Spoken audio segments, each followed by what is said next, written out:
வணக்கம். இன்றைக்கி நம்ம பார்க்க போகிற சமையல் என்னென்னு பார்த்தீங்கன்னா, ஒரு சிம்பிளான தக்காளி கடையில் எப்படி செய்யலாங்கிறத பார்க்கலாம். பொருட்கள்லாம் ரொம்ப கம்மியாக தான் இருக்கும். இட்லி, தோசை, ஊத்தப்பம் எல்லாத்தையுமே சூப்பராக இருக்கும். வாங்க எப்படி செய்யலாங்கிறத பார்க்கலாம். மீடியம் சைஸாக தக்காளி, இந்த சைஸுக்கு தக்காளி பார்த்திங்கன்னா ஒரு 7 தக்காளி எடுத்திருக்கேன். இந்த நடுவில் உள்ள காம்பெல்லாம் எடுத்துருங்க, எடுத்துகிட்டு சேர்த்துக்கோங்க. இப்போ இதில் தண்ணி சேர்த்துக்கலாம். நல்லா ஒரு 2 டம்ளர் அளவுக்கு தண்ணி சேர்த்துக்கலாம். இப்போ குக்கரை மூடி வச்சுட்டு நல்லா ஒரு 3 விசில் விட்டு ஸ்டீம் போனதுக்கப்புறம் பார்க்கலாம். இப்போ பாருங்கள், தக்காளி நல்லா வெந்துருச்சு. இந்த தோலெல்லாம் எடுத்துட்டு தக்காளியை மட்டும் மிக்சியில் போட்டு அரைச்சிக்கலாம். அந்த தண்ணியை வேஸ்ட் பண்ண வேணாம். இப்போ பாருங்கள், இந்த அளவுக்கு நல்லா நைஸாக அரைச்சாச்சு. இப்போ ஒரு கடாயை எடுத்துக்கலாம். இப்போ தேவையான அளவுக்கு எண்ணெய் சேர்த்துக்கலாம். இப்போ எண்ணெய் நல்லா சூடாயிருச்சு. ஒரு டீஸ்பூன் போல் கடுகு சேர்த்துக்கலாம். ஒரு டீஸ்பூன் போல் சோம்பு சேர்த்துக்கலாம். 2 கொத்து கருவேப்பிலை சேர்த்துக்கலாம். 3 வரமிளகாய் சேர்த்துக்கலாம்.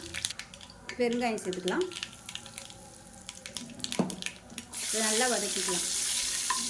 வதக்கி வச்சு பொடியாக கட் பண்ண வெங்காயம் சேர்த்துக்கலாம். பெரிய வெங்காயம் சேர்த்துருக்கேன். இதுக்கு பதிலாக நீங்கள் சின்ன வெங்காயம் சேர்த்திங்கனாலும் நல்லாயிருக்கும். இது வந்து நல்லா ஒரு 2 கப் அளவுக்கு சேர்த்துக்கோங்க. இந்த வெங்காயம் நல்லா ப்ரௌன் கலரில் வதங்கணும். இப்போ இதில் ஒரு 4 பச்சை மிளகா பொடியாக கட் பண்ணியிருக்கேன், அதை சேர்த்துக்கலாம். இப்போ பச்சை மிளகா வெங்காயம் நல்லா வதங்கிடுச்சு. இப்போ பொடியெல்லாம் சேர்த்துக்கலாம். 1 டேபிள் ஸ்பூன் மிளகாத்தூள் சேர்த்துக்கோங்க. அது கூடவே 1 டேபிள் ஸ்பூன் தனியாத்தூள் சேர்த்துக்கலாம். 1 டேபிள் ஸ்பூன் தனியாத்தூள், கொஞ்சமாக மஞ்சள்தூள் சேர்த்துக்கலாம்.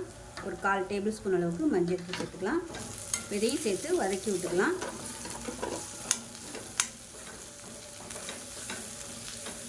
இது எல்லாத்தையும் நல்லா வதக்கியாச்சு.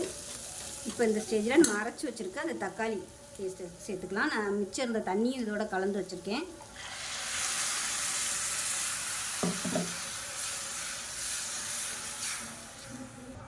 இப்போ 1 டம்ளருக்கு தண்ணி சேர்த்துக்கலாம். கொஞ்சமாக உப்பு சேர்த்துக்கலாம். இப்போ நல்லா கலந்து விட்டுக்கலாம். இப்போ நல்லா கலந்தாச்சு, கொதிக்கட்டும்.